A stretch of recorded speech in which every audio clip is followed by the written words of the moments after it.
The Ways and Whys of Recycling is sponsored by Rumpke, the recycling leader.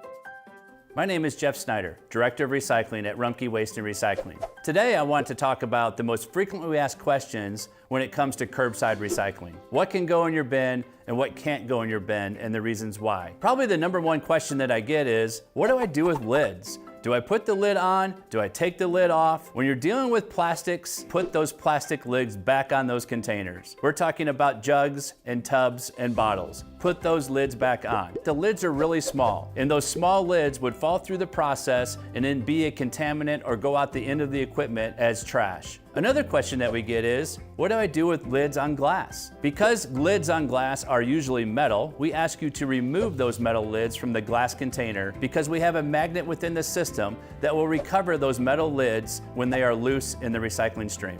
And finally, what do you do with all those pizza boxes?